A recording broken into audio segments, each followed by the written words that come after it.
between every normal company that has an about page and a company that has like a manifesto where they're explaining like, hey, this is how we see the world, and then a company who's like, F it all, F you investors, this is how we're going to do it, and it's not even going to be possible to change it if any of you want to forever. And I'm going to rank at least 15, 12, 13, 14, 15 companies based on the dimensions of the boldness of their manifesto or principles and the immutability of it, how easily they can change it. So let's start with one that will be easy. So I divided it between private, public, and like nonprofit or trusts. So let's go with the public one that we all know that we're relying on right now, Google.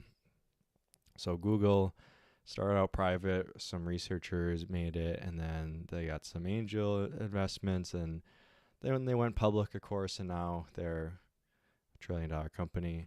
And I pulled up their page, and they used to have very bold claims. In fact, one of them was basically do no evil. That was like a guiding principle during the early days.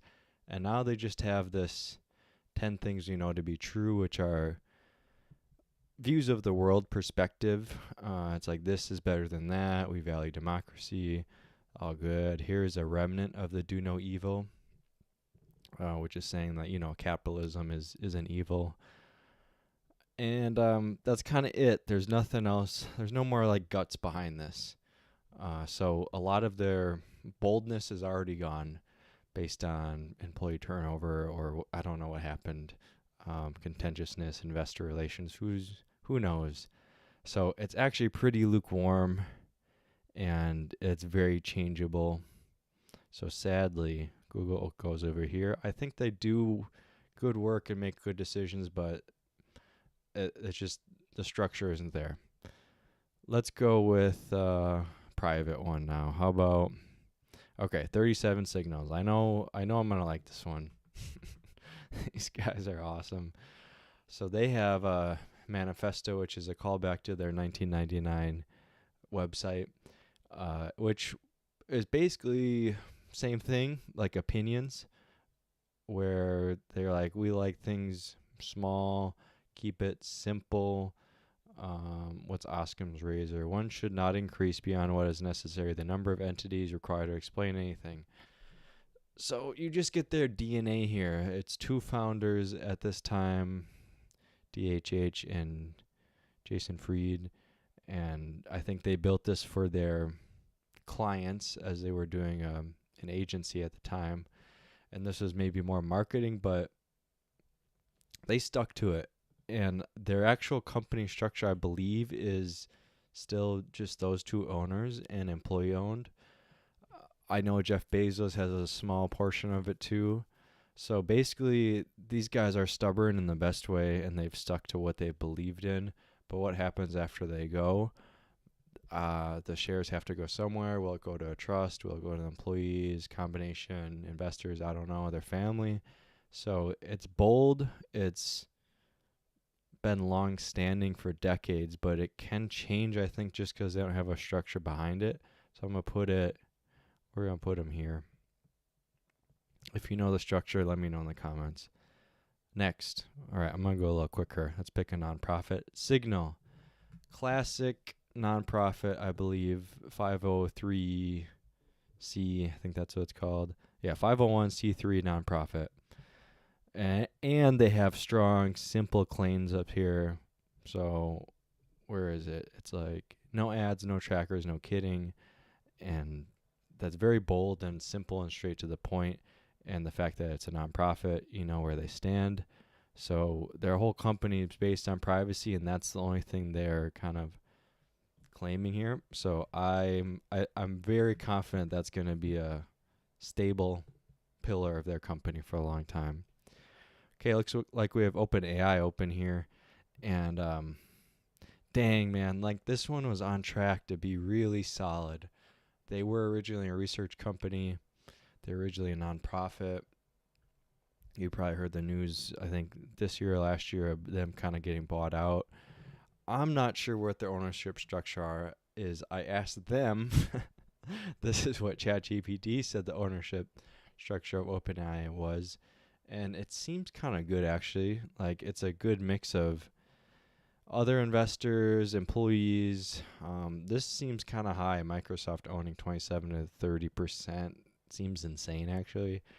And then a foundation.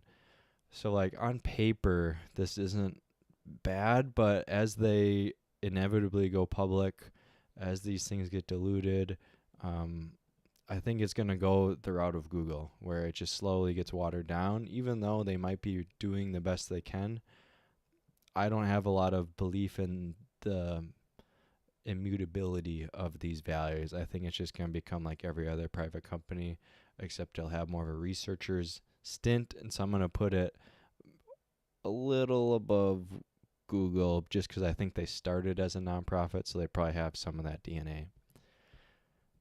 Again, let me know if I'm missing some things. IKEA, already a generational company. Their structure is like the most insane that I've ever heard, and I think it involves a foundation in multiple countries, and it's very hard to change it. There's a whole Acquire podcast about it, but just take my word for it. It's up there.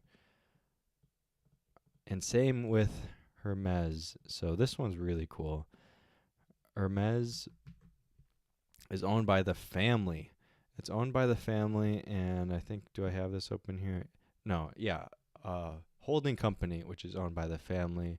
They initially just had a small majority share, and then there was some fighting. And this is a fascinating story. Their competitor, LVMH, led by Bernard, tried to secretly buy the shares off the family members so he could get a controlling portion of the company and kind of do whatever he wanted. And then there was a big battle between the family who didn't sell and Bernard, and ultimately the family won. And now they have, looks like, I think 60%, 66% control, and something around here. Originally 50, and now it's 65%. So they're safe. They're pretty safe from hostile takeovers. They've already shown that they, as a family of owners, are not going to bend and break. It's already been how many generations?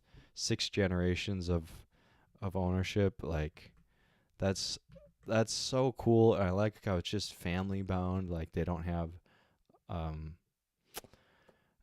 it's like leather and family and fashion and craftsmanship, and those just feel like the purest ingredients, and it's lasted so long. So for me, this is a beautiful story that I hope continues for forever and no one takes them over. How about Obsidian? Obsidian, simple, newer company. I think it might have been formed in 2020. It says. I feel like it was older than that, but maybe I'm wrong. It's a small team, privately held. Their manifesto or their principles are super straightforward, and I feel like they're real. Security, extensibility, privacy, beautiful. Their structure is something I'm not sure about. We have 2 co-founders and a CEO. So I feel like it's just straight up private. It's a small team. So for me, their boldness is pretty high, at least in terms of their product. How long will this last after a generation? I don't know their ownership structure. I'm going to leave it here. I'm not going to look into it for the sake of time, but I feel good about them. I think they're going to be one of the good ones long term. Netflix, similar story to Google, and what I think will happen with OpenAI. They had super strong cultural DNA. In fact, like, this is one of the Big Daddy slides in every HR person's bookmarks, I'm sure, which was the Netflix Freedom and Responsibility Handbook Culture Code. And it's just a bunch of words about, do this, don't do this, we believe in this, not this. It's good for training internal employees and all, but they're a public company. Their mission's to make a lot of money, and we're here to entertain the world. Whenever a company's like, we want to democratize entertainment for every single person on in the world. I just think like, yeah, the soul is gone, and it's just about, numbers now. So since they're public, since there's not a different controlling mechanism there, like it's not like there's one founder who has a majority share, I don't think anymore. I think they're just out for money. I would even put it below Google. Like, I think Google has some more stronger DNA than Netflix does. Despite, I mean, this is not a comment on engineering or anything. Like, they're an amazing company and very competent, but this is about like boldness of vision and leadership. I'm going to go through this one quick. Meta is owned by Zuckerberg. He has a lot of ownership there, and that's how they've been able to weather a lot of storms, like the mobile wave, the investments in VRs, etc. And I think that's a big factor, and it is pretty bold. So I'm gonna say it's here because I don't know what's gonna happen when Zuck's gone. When he retires, what's gonna happen with his shares? Patagonia is a good success story. Where are they at? Started as a super strong founder led by Yvonne here, and then he set up a good succession plan where his shares are controlled by some kind of trust or foundation. And also, while the company was going, they donated 1% of sales every year, and they have a lot of other structures that keep them accountable. So this is like, I think the highest standard you could have, the gold standard of having a strong manifesto or values and actually doing something about it from day one to your last day. So here we have something that would seem to be like some generic words about what they value, but under it, for each of them, we have like a stance and a link. So they value craftsmanship. They have a guarantee around it. They take responsibility, so they're tracking their environmental footprint and what they're doing about it. This is the 1% pledge I mentioned. This is like a program they have to keep war and wear going, and this is their commitment to environmentalism. Like, they're doing everything you can, and I don't think it's a coincidence that this is a solo founder-led endeavor. That's something I see in common with a lot of these that are top right, is it's either solo founder or like a family. IKEA solo founder, family. 37signals co-founders. So I guess they're more of the exception. Epic solo founder, Judy. They can only be employee owned, and I actually like their about page, so I'll just show it here. Simple. They're keeping it really simple. They're not making it a whole story, but they're saying we're a software company, no acquisitions. In fact, I hear they have posters everywhere about how they're not allowed to sell the company. They don't buy small companies. They just build their own stuff. They have a commitment to investing in themselves. And then here we say employee owned and developer led. I believe there's even some notes in the succession plan that whoever does acquire a lot of the founder Judy's shares has to be an employee and a developer at the company. So I hope they turn into an Hermes or an IKEA or Patagonia, but I'm gonna put them here again. Not quite as protected as a nonprofit, but I think they can get up there. Okay, two more. Posthog. Posthog is an up-and-coming unicorn. In fact, I think they are one on paper already. I love basically everything they do, and I copy so much of their stuff. This is their handbook. They're open source. I think they have a lot of soul still. However, I have concerns about how defensible it's going to be as they go public. What's going to happen? It's just going to get a little more watered down, and will they be able to hold on? Who knows? I hope they do it well and do it better than these other people.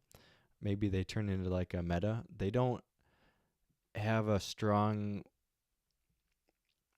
polarizing point of view on things.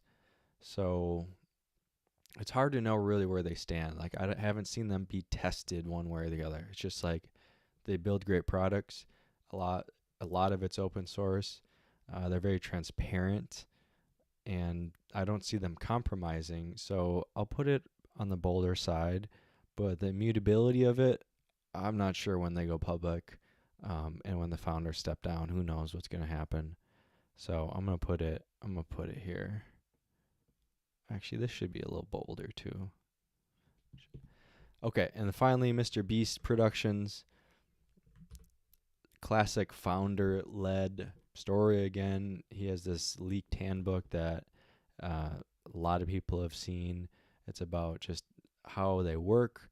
I think he's very transparent, and I think he's got some bad press recently, but overall, I think he's genuine and has his soul still.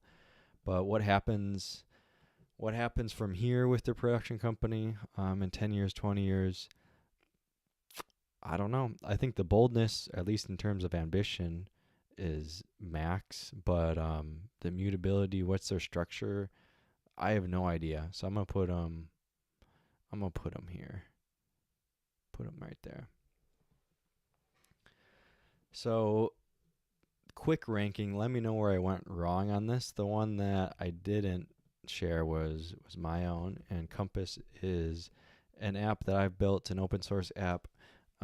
We are pivoting towards helping developers do their best work, get more done, ship like crazy, and not be miserable.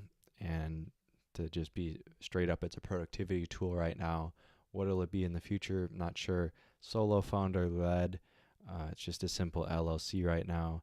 I have strong opinions on company building and how to do it right. I am not going to raise or take on investment from venture capital for this venture. So in that case, I will say I don't have the structure in place to give me the confidence that this would give me, but I know myself enough to know that I'm not going to flop and just totally chase the money over here. And in terms of boldness, like what I'm trying to do isn't super countercultural. It's just how I'm doing it is a little different. So I want to make developers more productive, basically, and development teams ship more. And that's like not a crazy different thing. I'm gonna put it here. I feel like it's close in Obsidian's league. Like it's a great general purpose tool. It's becoming even better. It's open source. It's transparent. But we don't have the structure in place to put us in this category over here yet. So let me know which ones I missed. This is a topic that I think early founders don't think about it, and then they blindly just try to move forward with product market fit, and then they'll take whatever money they can get. And if you're just trying to make money and have a good life for yourself and not have a 9-to-5 job, like that's cool. I'm not against that at all. It makes sense that you just kind of do what everyone's doing, get into Y Combinator, scale it, push forward, get acquired, etc. But the way I think about company building and startups is it's more of an identity. It's like a 20, 30-year play for me, 40-year play, and then I want it to survive generations past me. And when you think about it that way, then company structure really does matter. Really does matter who's on your cap table. It really does matter who gets a say and has voting shares. And so I think it's helpful to see other companies who have been in the software company out and have found a way to keep their soul for long periods of time while also maintaining a high level of craft and profitability. It's a fascinating topic. I could talk about this for a while, but that's all I'll share for today. Thanks for watching this video, and I'll see you next time.